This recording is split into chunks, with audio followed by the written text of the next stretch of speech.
Good morning guys, नमस्कार। I hope आप सभी अच्छे होंगे। आज की इस वीडियो में हम करने वाले हैं 30 मार्च से लेकर 5 अप्रैल 2026 तक का वीकली करंट अफेयर्स। हमने जो भी इस वीक में करंट अफेयर्स पढ़ा है उन सबको रिवीजन करने वाले हैं। इसमें आपको टॉप 50 प्लस एमसीक्यूज साथ ही साथ उनका डिटेल में एनालिसिस देखने को मिलेगा। बोल सकते हैं पूरे हफ्ते का ये बिल्कुल निचोड़ है। तो आप लोग इस वीडियो को जरूर देखिए पूरा, जिससे कि आपका वीकली रिवीजन हो जाए। या आपका कोई भी एग्जाम हो जिसमें भी करंट अफेयर्स पूछा जाए उसके लिए इंपॉर्टेंट है। और आप चैनल पर नए हो तो चैनल को सब्सक्राइब कर लीजिए। वीडियो को शुरू करते हैं। मार्च 2026 में इंडियन प्रीमियर लीग के इतिहास की सबसे कीमती फ्रेंचाइजी कौन बनी है? इसका आंसर है royal Challengers Bengaluru. Royal Challengers Bengaluru RCB ने आईपीएल के इतिहास की सबसे कीमती और महंगी फ्रेंचाइजी बन गई है। आदित्य बिरला ग्रुप और अन्य कंसोर्टियम ने इसे लगभग 1.78 बिलियन 16,706 करोड़ में खरीदा है। इससे पहले राजस्थान रॉयल्स की भी 15,000 करोड़ से अधिक की बिक्री की खबर चर्चा में थी, लेकिन वर्तमान आंकड़ों में आरसीबी शीर्ष पर है। अगला क्वेश्चन है, मार्च 2026 में प्रोजेक्ट वायु बाण को किसने लॉन्च किया है? आंसर विल बी भारतीय वायुसेना। इंडियन एयरफोर्स ने लॉन्च किया है मार्च 2026 में वायु बाण प्रोजेक्ट। यह भारत की पहली हेलीकॉप्टर से लॉन्च की जाने वाली ड्रोन प्रणाली है। इसका उद्देश्य है हेलीकॉप्टरों से को दुश्मन के एयर डिफेंस सिस्टम के खतरे से दूर रखकर सटीक हमला करने की क्षमता प्रदान करना। अगला क्वेश्चन है, अग्निकूल कॉस्मॉस ने अपनी तरह के पहले पूर्णतः 3D प्रिंटेड बूस्टर इंजन जिसका नाम है एग्नाइट, इसका सफल परीक्षण कहाँ किया है? Right answer will B Chennai. Chennai में किया गया है। चेन्नई में अंतर्राष्ट्रीय स्टार्टअप अग्निकूल कॉस्मॉस, इन्होंने अपना पूर्णतः 3D प्रिंटेड बूस्टर इंजन जिसका नाम है एग्नाइट, इसका सफल परीक्षण अपनी आंतरिक परीक्षण सुविधा में किया है। बेसिकली ये एक मीटर लंबा इन कॉर्नेल से निर्मित दुनिया का सबसे बड़ा single piece 3D printed booster engine है, जिसे मात्र 7 दिनों में प्रिंट किया गया है। अगला क्वेश्चन है, सरस्वती सम्मान 2025 इसके लिए किसे चुना गया है? दोस्तों इनका नाम है राम कुमार मुखोपाध्याय। प्रख्यात बांग्ला लेखक हैं राम कुमार मुखोपाध्याय। इनको उनके उपन्यास जिसका नाम है हरा पार्वती कथा, इंपॉर्टेंट है, याद रखिएगा, 2020 में इन्होंने लिखा था। इसके लिए वर्ष 2025 के प्रतिष्ठित 35वें सरस्वती सम्मान से सम्मानित किया जाएगा। ये प्रतिष्ठित साहित्य सम्मान के बिरला फाउंडेशन द्वारा दिया जाता है। अगला क्वेश्चन, विश्व व्यापार संगठन डब्ल्यूटीओ का 14वां मंत्रिस्तरीय सम्मेलन ये कहाँ शुरू हुआ है? ये शुरू हुआ है कैमरून में। कैमरून का कैपिटल आप लोग कमेंट कीजिएगा। डब्ल्यूटीओ का 14वां मंत्री स्तरीय सम्मेलन जो कि 26 से 29 मार्च 2026 को कैमरून में आयोजित किया गया। इस सम्मेलन में वैश्विक व्यापार नीतियों, टैरिफ और व्यापार समझौतों पर चर्चा की गई। डब्ल्यूटीओ के सदस्यों के बीच अंतर्राष्ट्रीय व्यापार सहयोग को बढ़ावा देने के उपायों पर ध्यान केंद्रित किया गया है। अगला पॉइंट है हमारा अनलाइकली पैराडाइज। एक पुस्तक का नाम है अनलाइकली पैराडाइज, इसका विमोचन किसने किया है?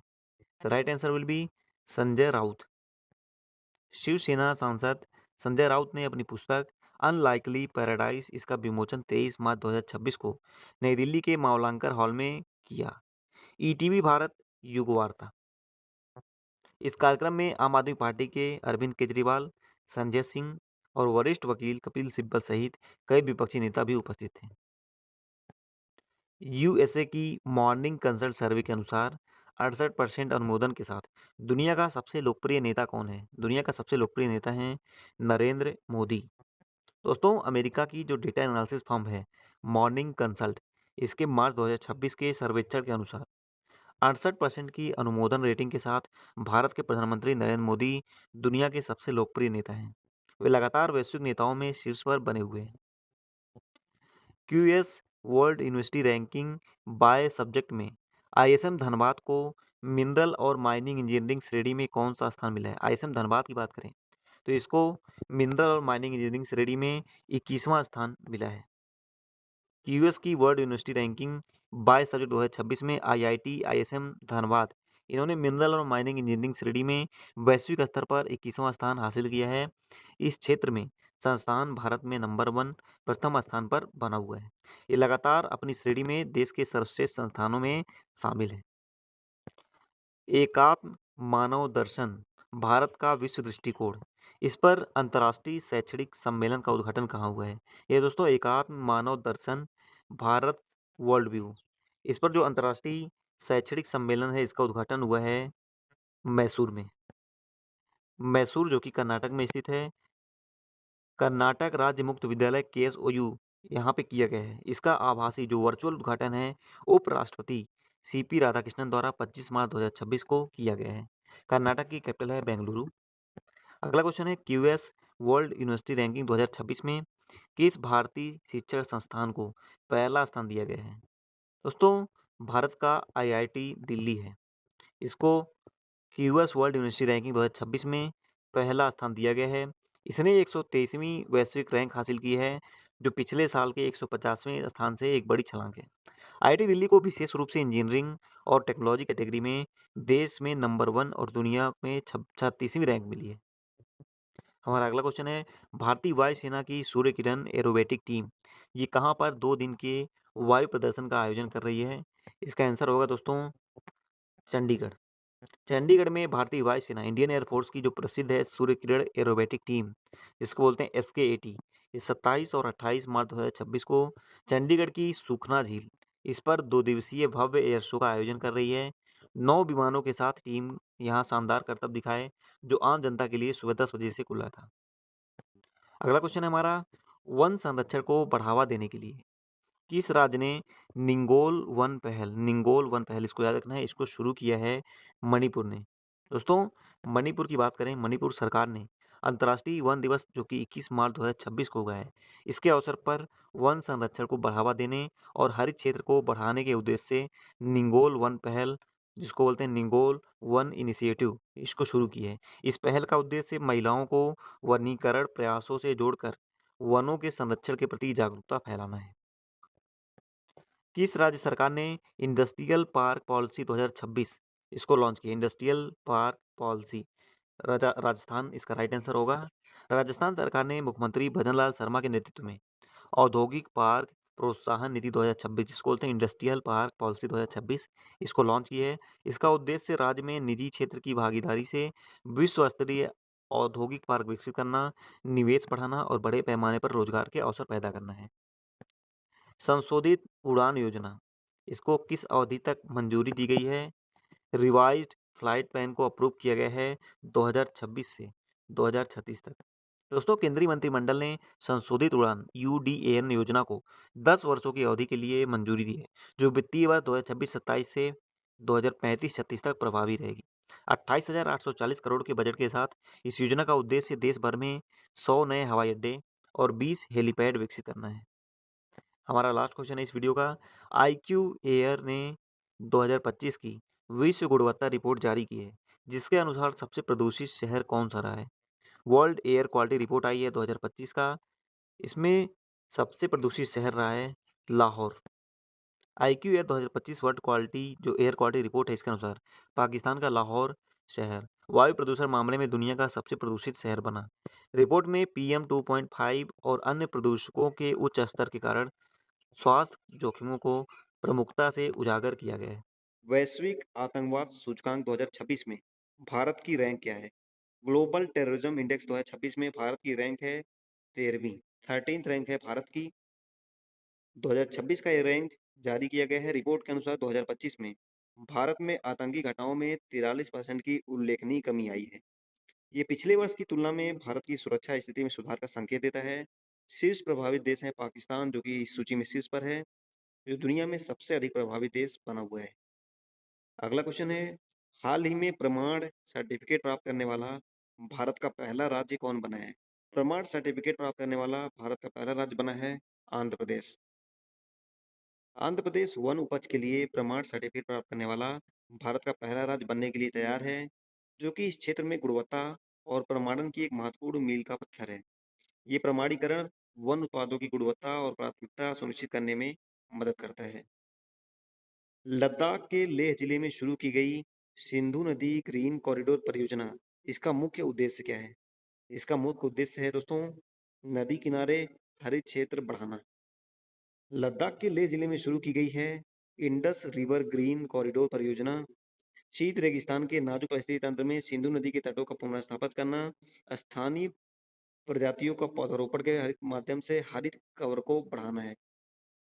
हाल ही में सरकार ने कोसंबा रोड फ्लाईओवर इसको कहाँ मंजूरी दी है? कोसंबा रोड फ्लाईओवर की मंजूरी दी है दोस्तों गुजरात में। गुजरात की कैपिटल है गांधीनगर। इंडियन रेलवे ने गुजरात में ओसंबा रोड फ्लाईओवर परियोजना को मंजूरी दी है। ये मंजूरी लगभग 647.58 करोड़ की बुनियादी ढांचा परियोजनाओं का पैकेज का हिस्सा है, जिसमें गुजरात और बिहार दोनों राज्यों की परियोजनाएं शामिल हैं। इस परियोजना का मुख्य उद्देश्य है क्षेत्रीय कनेक्टिविटी बढ़ाना और ट्रैफिक जाम कम करना। इससे प्रमुख रेल गलियारों की परिचालन क्षमता में भी सुधार होगा। परिचालन जो दक्षता है, उसमें सुधार होगा। हाल ही में अग्निकूल कॉस्मोस ने दुनिया के पहले उड़ते 3D प्रिंटेड बूस्टर इंजन जिसका नाम है अग्निते, इसका सफल परीक्षण कहाँ किया है? अग्निकूल कॉस्मोस ने किया है चेन्नई में। तमिलनाडु की कैपिटल है चेन्नई दोस्तों। चेन्नई में स्थित है space tech startup Agnikul cosmos. इन्होंने मार्च 2026 में अपनी इन हाउस आंतरिक परीक्षण सुविधा में दुनिया की पहले पूरी तरह से 3D प्रिंटेड बूस्टर इंजन का, जिसका नाम है अग्निते, इसका सफलतापूर्वक परीक्षण किया है। यह 1 मीटर लंबा सिंगल पीस इंजन अग्निबाण रॉकेट के लिए एक प्रमुख उपलब्धि है। हाल ही में राष्ट्रीय महिला आयोग ने देशव्यापी डिजिटल सुरक्षा अभियान, इसके लिए किसके साथ साझेदारी की है? दोस्तों, साझेदारी किया गया है ट्रू कॉलर के साथ। एनसीडब्ल्यू इन्होंने अखिल भारतीय स्तर पर महिलाओं की ऑनलाइन सुरक्षा के लिए ट्रू कॉलर के साथ हाथ मिलाया है। राष्ट्रीय महिला आयोग एनसीडब्ल्यू ने देशव्यापी महिलाओं की डिजिटल सुरक्षा जागरूकता पहल शुरू करने के लिए ट्रू कॉलर के साथ एक रणनीतिक सहयोग किया है। खाद्य सुरक्षा सूचकांक 2026 में शीर्ष स्थान किसको मिला है? फूड सिक्योरिटी इंडेक्स 2026, इसमें जो पहला स्थान मिला है वो मिला है आइसलैंड को। ये सूचकांक आईआईईडी मतलब कि international institute for environment and development के द्वारा जारी किया गया। इस सूचकांक में आइसलैंड को लगभग 9.26 आउट ऑफ 10 इस स्कोर के साथ पहला स्थान मिला, जबकि वैश्विक स्तर पर औसत स्कोर लगभग 6.74 रहा है। हाल ही में वाणिज्य और उद्योग मंत्रालय ने किसके सहयोग से स्टार्टअप सहायक प्लेटफॉर्म लॉन्च किया है? दोस्तों, स्टार्टअप सहायक प्लेटफॉर्म जो लॉन्च किया गया है ministry of commerce and industry, इन्होंने सहयोग लिया है रेजर पे का। वाणिज्य और उद्योग मंत्रालय, भारत सरकार के उद्योग और आंतरिक व्यापार संवर्धन विभाग, इन्होंने भारत के स्टार्टअप इकोसिस्टम को मजबूत करने के लिए प्रमुख फिनटेक प्लेटफॉर्म है रेजर पे, इसके साथ रणनीतिक साझेदारी की है। इस सहयोग को समझौते पर हस्ताक्षर करके औपचारिक रूप दिया गया है। हाल ही में होर्मुज जल डमरूमद में बढ़ते तनाव के बीच भारत ने कौन सा ऑपरेशन चलाया है? भारत के द्वारा ऑपरेशन जो चलाया गया है उसका नाम है ऑपरेशन ऊर्जा सुरक्षा। पश्चिम एशिया जो कि मिडिल ईस्ट में बढ़ते तनाव और जो होर्मुज जल डमरूमद है, इसमें सुरक्षा खतरों के बीच भारतीय नौसेना ने भारतीय ध्वज वाले तेल और गैस टैंकरों को सुरक्षित मार्ग प्रदान करने के लिए ऑपरेशन ऊर्जा सुरक्षा शुरू किया है। हाल ही में भारत द्वारा नया एनडीसी लक्ष्य 2031 से 35 क्या निर्धारित किया गया है? न्यूली डिटरमाइंड एनडीसी टारगेट है 2031-35 के लिए जीडीपी की उत्सर्जन तीव्रता को 47% कम करना, गैर जीवाश्म ईंधन आधारित ऊर्जा संसाधनों से 7% संचयी विद्युत उत्पादन क्षमता हासिल करना, 3.5 से 4 बिलियन टन CO2 के बराबर अधिक कार्बन का सिंक बनाना। तो ये तीनों ऑप्शन सही हैं, उपर्युक्त सभी इसका राइट आंसर हो जाएगा। 2031 से 35 भारत ने इस अवधि के लिए अपने अद्यतन राष्ट्रीय स्तर पर निर्धारित योगदान एनडीसी की घोषणा की है, जिसमें उत्सर्जन की तीव्रता को कम करने, गैर जीवाश्म ईंधन आधारित बिजली उत्पादन बढ़ाने और वन एवं वृक्ष आवरण बढ़ाने के लिए संशोधित जलवायु लक्ष्य निर्धारित किए हैं। वर्ष 2026 में इंडियन प्रीमियर लीग आईपीएल का कौन सा संस्करण आयोजित होगा, जो कि स्टार्ट हो चुका है? यह दोस्तों संस्करण नंबर 19। आईपीएल की शुरुआत हुई थी सन 2008 में। वर्ष 2026 में आईपीएल का 19वां संस्करण आईपीएल 2026 आयोजित होगा, जो कि 28 मार्च से शुरू हुआ है और 31 मई 2026 तक चलने वाला है। इसमें 10 टीमें भाग ले रही हैं। 74 या 84 मैच खेले जाएंगे। पिछले संस्करण की विजेता आरसीबी डिफेंडिंग चैंपियन है, रॉयल चैलेंजर्स बेंगलुरु। 1861 के बाद इतिहास में पहली बार किस देश के करेंसी नोटों पर देश के राष्ट्रपति के हस्ताक्षर अंकित किए जाएंगे? इसका आंसर है दोस्तों यूएसए। अमेरिका की अगर हम बात करें 1861 के बाद पहली बार जून 2026 से नए जो करेंसी नोट होंगे उस पे मौजूदा राष्ट्रपति डोनाल्ड ट्रंप के हस्ताक्षर अंकित किए जाएंगे, जो कि 165 साल पुरानी परंपरा को तोड़कर एक ऐतिहासिक बदलाव है। ये निर्णय अमेरिका की स्वतंत्रता की 250वीं वर्षगांठ के उपलक्ष्य में लिया गया है, जिसमें अब ट्रेजरर के बजाय राष्ट्रपति के हस्ताक्षर होंगे। हाल ही में मनोरोगों का भारत का पहला डेटाबेस काम ब्रेन, ये कहाँ लॉन्च किया जाएगा दोस्तों? काम ब्रेन ये लॉन्च किया जाएगा बेंगलुरु में। भारत का पहला साइकियाट्रिक डेटाबेस, साइकियाट्रिक जिसको बोलते हैं, काम ब्रेन बेंगलुरु के राष्ट्रीय मानसिक स्वास्थ्य एवं तंत्रिका विज्ञान संस्थान NIMHANS में लॉन्च किया गया है। एक प्रमुख मनोरोगों से संबंधित डेटा का एक ओपन सोर्स भंडार है, जिसे रोही Nilekani centre for brain mind के अंतर्गत विकसित किया गया है। हाल ही में वैज्ञानिकों ने प्रारंभिक मियोसीन युग की 42 घोंघा प्रजातियों की पहचान कहाँ की है? ये दोस्तों की गई है 42 रीजनल स्पीसीज की खोज गुजरात में। गुजरात की कैपिटल है गांधीनगर। वैज्ञानिकों ने भारत के गुजरात में द्वारका बेसिन में प्रारंभिक मियोसीन युग लगभग 23 से 5.3 मिलियन वर्ष पहले के 42 घोंघा, जिसको बोलते हैं गैस्ट्रोपॉड्स, प्रजातियों की खोज की है। ये खोज इस क्षेत्र के भूवैज्ञानिक इतिहास और उस समय के उष्णकटिबंधीय समुद्री वातावरण की पुष्टि करती है। हमारा लास्ट क्वेश्चन है, हाल ही में महिलाओं और ट्रांसजेंडर ई ऑटो चालकों के लिए दुर्गा योजना किसने शुरू की है? दुर्गा योजना ये शुरू किया गया है दिल्ली के द्वारा। दोस्तों, दिल्ली की मुख्यमंत्री हैं रेखा गुप्ता, इन्होंने 2026-27 के बजट के दौरान महिलाओं और ट्रांसजेंडर ई ऑटो चालकों के लिए दुर्गा योजना की शुरुआत की है। इस योजना का उद्देश्य है 1100 पात्र व्यक्तियों, 1000 महिलाएं और 100 ट्रांसजेंडर, इनको ई रिक्शा, ऑटो परमिट और वित्तीय सहायता प्रदान करने के सशक्त बनाना है। हाल ही में सार्वभौमिक स्वीकृति दिवस, जिसको बोलते हैं यूनिवर्सल एक्सेप्टेंस डे, ये कब मनाया जाता है? इसका आंसर हो जाएगा 28 मार्च। 28 मार्च को हर साल मनाया जाता है सार्वभौमिक स्वीकृति दिवस। इसकी शुरुआत हुई थी 2023 में। इस दिवस का मुख्य उद्देश्य होता है इंटरनेट पर सभी भाषाओं और लिपियों को समान महत्व देना। इस बार की जो थीम है वो बहुत ज़्यादा इम्पोर्टेंट है, सार्वभौमिक भागीदारी, भाषाएं, AI और एक समावेशी इंटरनेट का अवसंरचना। इंग्लिश में देखें तो universal participation, languages, AI and infrastructure of an inclusive internet. तो ये इसका थीम है जो कि एग्जाम में पूछा जाता है। अगला क्वेश्चन है, फार्मामेड 2026, इसका 9वां संस्करण कहाँ आयोजित किया गया है? 9th एडिशन हुआ है फार्मामेड 2026 का, नई दिल्ली में। ये 27 मार्च 2026 को नई दिल्ली में आयोजित किया गया है। इसका आयोजन किया है डिपार्टमेंट ऑफ फार्मास्यूटिकल्स ने, मतलब रसायन और उर्वरक मंत्रालय ने। इस सम्मेलन की थीम रही है health care equity, reaching every citizen of विकसित भारत। इसका उद्देश्य हर नागरिक तक सस्ती और गुणवत्तापूर्ण स्वास्थ्य सेवाएं पहुंचाना है।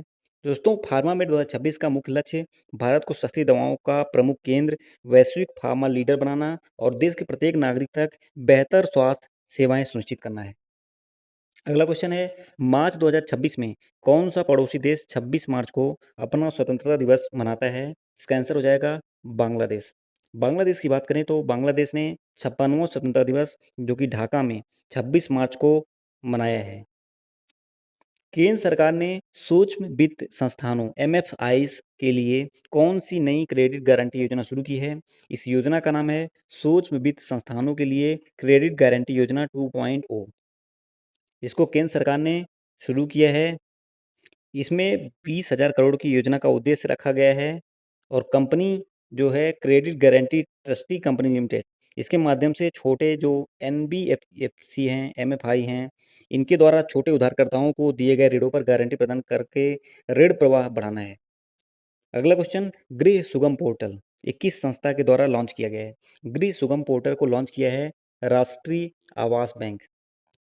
गृह सुगम पोर्टल राष्ट्रीय आवास बैंक, जिसको बोलते हैं NHB, इसके द्वारा लॉन्च किया गया है। इस डिजिटल मंच का उद्देश्य है रक्षा कर्मियों, अर्धसैनिक बलों और सरकारी कर्मचारियों के लिए होम लोन की प्रक्रिया को सरल और ऑनलाइन बनाना, ताकि वे अपनी तैनाती के साथ से ही आवेदन, मतलब जहाँ पे तैनात है वहाँ से ही आवेदन कर सकते हैं। देवी केलबाई का पेट उत्सव, ये कहाँ मनाया जाता है? ये मनाया जाता है दोस्तों गोवा में। आप लोग देख सकते हैं देवी केलबाई, इनका पारंपरिक जिसका नाम है पेट उत्सव, पेट फेस्टिवल, ये गोवा के मूल गांव यहाँ पे मनाया जाता है। ये उत्सव चैत्र शुद्ध पंचमी के अवसर पर बहुत उत्साह के साथ आयोजित किया जाता है, जहाँ पे देवी की लकड़ी की पेट नामक संरचना में रखकर मायेम गांव में उनकी बहन महामाया से मिलन के लिए ले जाया जाता है। समय से पहले जन्म की भविष्यवाणी करने के लिए स्वदेशी एआई टूल विकसित करने हेतु भारत ने कौन-सी पहल शुरू की है? भारत ने एक पहल शुरू की है जिसका नाम है गर्भ आईएनआई। ये भारत सरकार के जैव प्रौद्योगिकी विभाग डीबीटी का प्रमुख कार्यक्रम गर्भ आईएनआई जन्म परिणामों पर उन्नत अनुसंधान के लिए अंतर विषयक समूह, मातृ एवं शिशु स्वास्थ्य अनुसंधान में उन्नत विज्ञान, कृत्रिम बुद्धिमत्ता और डेटा आधारित दृष्टिकोणों के एकीकरण के माध्यम से महत्वपूर्ण परिवर्तन ला रहा है। अगला क्वेश्चन है मार्च 2026 में प्रारंभ 2026 आईटी जागरूकता अभियान इसको किसने लॉन्च किया है? इसको लॉन्च किया है फाइनेंस मिनिस्ट्री ने, मतलब कि वित्त मंत्रालय ने।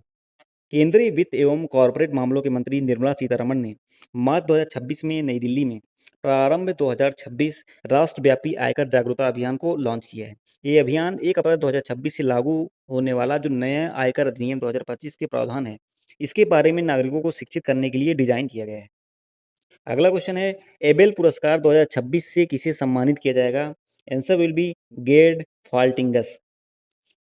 दोस्तों ये जर्मन के मैथमेटिशियन हैं, गणितज्ञ हैं गेर्ड फाल्टिंगस, जिनको वर्ष 2026 के प्रतिष्ठित एबेल पुरस्कार से सम्मानित किया जाएगा। उन्हें ये पुरस्कार अंकगणितीय ज्यामिति में परिवर्तनकारी योगदान और 60 साल पुराने मॉडल अनुमान को हल करने के लिए दिया जा रहा है। ये पुरस्कार 26 मई 2026 को नॉर्वे की कैपिटल ओस्लो में प्रदान किया जाएगा।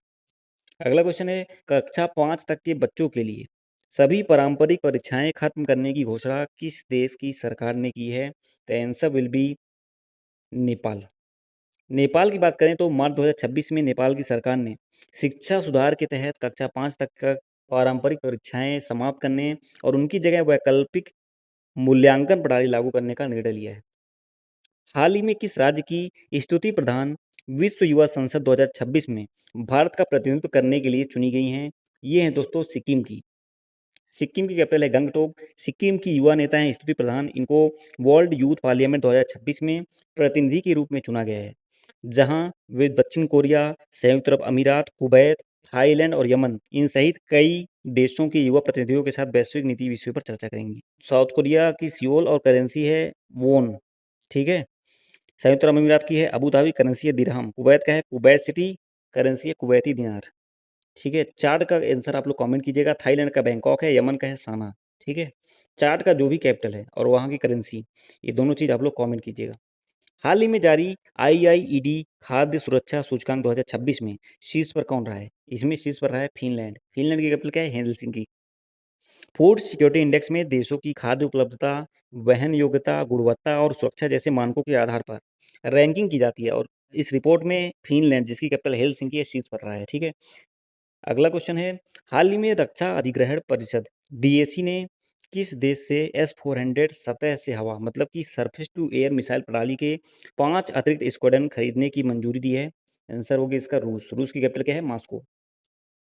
रक्षा अधिग्रहण परिषद ने वायु रक्षा क्षमता बढ़ाने के लिए रूस से S-400 ट्रम्प सतह से हवा मिसाइल प्रणाली के 5 अतिरिक्त स्क्वाड्रन खरीदने की मंजूरी दी है। हाल ही में किसने राष्ट्रीय पिछड़ा वर्ग आयोग एनसीबीसी के अध्यक्ष के रूप में कार्यभार संभाला है? इनका नाम है साध्वी निरंजन ज्योति, जो कि मार्च 2026 में राष्ट्रीय पिछड़ा वर्ग आयोग के अध्यक्ष के रूप में आधिकारिक तौर पर कार्यभार इन्होंने संभाला है। हमारा लास्ट क्वेश्चन है हाल ही में भारतीय कप्तान हरमनप्रीत कौर का नाम, इनके नाम पर पहला पिंक स्टैंड ये कहाँ लॉन्च किया गया है? आंसर विल बी नई दिल्ली। नई दिल्ली में लॉन्च किया गया है इनके नाम का पिंक स्टैंड, ठीक है। The Omaxe state cricket stadium Dwarka नई दिल्ली में है, जहाँ पे किया गया है, जिसे महिलाओं और परिवारों के लिए विशेष रूप से डिजाइन किया गया है।